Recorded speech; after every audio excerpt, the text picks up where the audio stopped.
Welcome back, everybody. We're doing another super fun episode of Indie Reads Aloud. Why do I say it's super fun? It's super fun because the amazing and incredible children's author Linda Jacovsky is back in the studio with us today. And she's always tons of fun because her books are so fun and just Lisa's all about fun. Welcome back, Lisa. I'm so Thank glad you're you. here. I'm so happy to be here. This is literally one of my favorite podcasts to do. Thank That's why I was you. so excited I got this yesterday. For those of you out there who are not authors, you'll have to excuse our craziness about getting a new book because for us, it's like birthing a new child, and then you carry it around with you night and day, and you sleep with it Literally. on the pillow, and Uh-huh. it just gets ridiculous. So That's really we true. we pray the patience of the people who are not writers listening to the podcast today. So, for those of you who have not met Lisa before, Lisa is a psychology professor at Union College, New Jersey, and SNHU. She began writing short stories when she was 7 years old. And like many of us, she is super passionate about the stories she tells. She has this really cool series called Let's Talk that helps people understand children who may be on the autism spectrum. And Yep. what I love about that series is that it's as much about the parents as it is about the children. Thank you. It's a really super inclusive family read, and I think it's great for everybody, whether you have someone in your circles who is on the spectrum or not. I think it's an amazing group of stories to read just because they are so wonderfully inclusive and just silly fun. It is because they go on different adventures, what I call them. So they go to different places, and each one, and each one is an activity that's near and dear to my heart as well. So I hope that kind of, makes people want to read it, but also relate to it and tell that even though because they have it something where they're on the spectrum or something else going on, they can still be included. It doesn't mean that they're limited by it. Now, as much as I love this series, out of all the books you've read on the program, and now we are at number 10, my favorite is still Spooky Ookie Dance I Party. know it's spooky I season. Yeah. just for those of you who have not heard that episode, you need to go back into our archive and find it and listen or watch it on YouTube. It's Yeah. amazing. It's such You? a fun little Halloween story, and the characters are so cute, and the art is Thank adorable, you. and Oh, you thank just really you. need to go check that out. I love Today, reading book. today, Lisa is going to be reading the second in her Cat Brothers series. This is Mischievous Cat Brothers. Lisa, tell us a little bit about the story without giving too much away, because I know you're going to read it, but just give us an overview what this book is about. So this book is from the younger one's point of view, my sillier, kind of more mischievous little, I call him a silly little monkey because he's such a mischief maker. He's looking at me like, what do you think about getting into? So this is from his silly point of view. And for anybody who doesn't know, cats have the IQ of a 2-year-old. So that's kind of how it's narrated. And it's my only nonfiction series. These are real things that have happened with both my cats, and a lot of the illustrations are my actual pictures. So this is So much fun. just really fun. I hope you guys think it's funny and silly like I do. And it's just me discovering what a 9-month-old kitten is like. That's kind of like what discovering secret treasure is like. Because kitty I had no cats idea. kitty cats are different moment to moment. I mean, Yeah, and people the think space-time it's continuum changes in the middle of the yeah. night and they go screaming through the house. I mean, it's just Right. weird. Exactly. And people cats are just like chill, lab cats. They sleep all day. Not Snowball. He is not that cat. He still isn't that cat. He definitely sleeps more and he's more cuddly than he used to be, which I like because he was so mistrusting of Mhm. humans in general when I first adopted him. And he still has some anxiety, but I'm proud of how far he's come.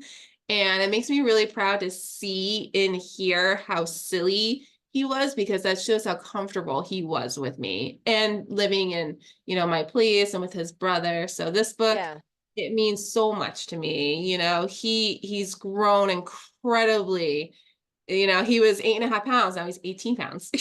Yeah, So, that's an incredible growth. there's that Yes. too. Like he's a cute little monster now, but you can't do anything but laugh at him. And I look at him and I'm like, I'm so proud of the big boy that you've become. So this book is very special to me. There's also in here a very, very special illustration where Snowball is on a blanket. And this blanket, they did such an incredible job making this illustration that I actually cried. The blanket was made by an aunt I was very close to, and she passed away in 2022. And it's one of the very few. I have one other blanket she made, and it's their favorite blanket to this day. It's the only one they will sleep on. That's amazing. Yeah, and I That's have very like cool. 5 blankets on there, and it's their favorite since I brought it home, and I feel like they smell and see her in it. And if she weren't allergic and had gotten to meet them, she she read my books, she loved hearing my stories about them. So for them to put it in here and do the incredible job they did, it's very, very special to me. That is fantastic. I can't wait to see it and hear the story. For those of you listening on Spotify, this is going to be a great read. For those of you watching along on YouTube, take a look at the pictures because we're going to talk about those at the end, but take a look. It's going to be super fun. Please, Miss Lisa, when you are ready, take the microphone and read aloud. All right. Hiya, my name is Snowball, and I believe you met my brother Midnight already. He told you all about the supposed silly shenanigans we get into, huh? Well, I think they're just fun things. He's got a little bit of an attitude, his little mister. I cannot help it. Mommy's feet smell good, so I want to rub all over her shoes. Sometimes I even paw at her shoes till she catches me and says, no, no, they are mommy shoes, not the baby shoes. Psh, I am the baby. I think everything should be mine. You know what else is so fun? Trying to grab mommy's feet when she is by the bed. This is so for real. It's ridiculous. This illustration too, by the way. I'll literally be folding laundry and this is what would happen. See, under the bed is my domain. I hide there and the blanket is on the floor. I can hide even more and whoosh, out goes my paw to grab mommy's foot. Ha ha ha. I think it is so funny. And my big brother sits next to me and watches while she laughs. Speaking of my big brother, he is so fun to wrestle with. He even loves to pretend to run from me. Who would not want to play with me? Ha ha ha. Mommy plays with me in Midnight all the time. He likes to chase these shiny balls that make a sound when Mommy crushes them in her hands. They're crinkle balls. So this is the illustration I was talking about in the blanket. I like this red dot Mommy moves around and I try to catch it. One day I will catch and eat it. I know it. The laser. Mommy got this toy that has balls to chase in it. I got all those balls out pretty quick with my paw and thought I was pretty smart. Mommy just laughed and gave me lots of pets, and I put the balls back for him to get out again. She says I'm a purr machine when she pets me, whatever that is. I just purr because it feels so good when she pets me. Me and Midnight both love to play in boxes, and lucky for us, Mommy always has a bunch. One day, I watched Midnight be very silly. This big box was hard to get into, but Midnight figured it out real quick. He got on top and he wiggled and he jiggled and his booty he squeezed into that box. Then all Mommy and me saw were his eyes. Imagine that. He got himself in there. He was so silly. Mommy and I just laughed. I love watching the silly shenanigans my big brother Midnight gets into. I cannot remember a time I was not with my Mommy and Midnight. Now, when the day is over, I sleep at Mommy's feet at night, while Midnight sleeps in her arm. I feel so lucky to have him to cuddle and sleep with after a long day of shenanigans.